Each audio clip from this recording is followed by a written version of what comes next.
এখানে আমি আজকে কিছু ছোট মাছ রান্না করব। এরকম আলু কুচি করে নিয়েছি।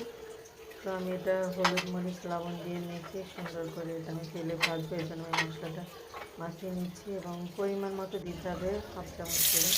তো এখন কড়াইতে তেল গরম করে ভালো মতো এরপর আমি এখানে মাছগুলো দিয়ে এবং মাছগুলো দিয়ে আমি সুন্দর করে কড়া করে একটু ভেজে ভেজে নেব। হ্যালো, আসসালামু আলাইকুম, কেমন আছেন সবাই? আশা করি সবাই ভালো আছেন। নতুন আজকে তো ভিডিওটি দেখলে বুঝতে পারবেন আমি মাছগুলো কীভাবে করে রান্না করি। তো একটু ভাজা হয়ে গিয়েছে, আমি এখন একটা বাটিতে প্লেটের ভিতরে উঠিয়ে নিচ্ছি। এরপর আমি আলু দিয়ে দিব। মানে আলুগুলো যেগুলো মাখিয়ে রেখেছি এগুলো আমি এখন দিয়ে দিচ্ছি। এটাও নিচে লাল লাল করে ভেজে নেব।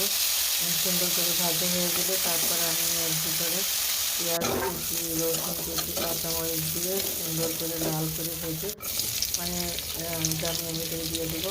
কারণ এটা একদম মশলা, এখানে মশলার কোনো ব্যবহার নেই, শুধু আপনার পেঁয়াজ কুচি, রসুন কুচি, কাঁচামরিচ দিলাম। বাটা মশলার কোনো কিছুই লাগবে না। খুব সহজে ছোটো মাছগুলো রান্না করা যায়। তো লাস্টে একটু ধনিয়া পাতা দিয়ে দেবো, বাস হয়ে গেল আমার মাছ রান্না করা। এরপর আমি একটু খুব সহজভাবে সিম্পলভাবে একদম করলা ভাজিটা করবো।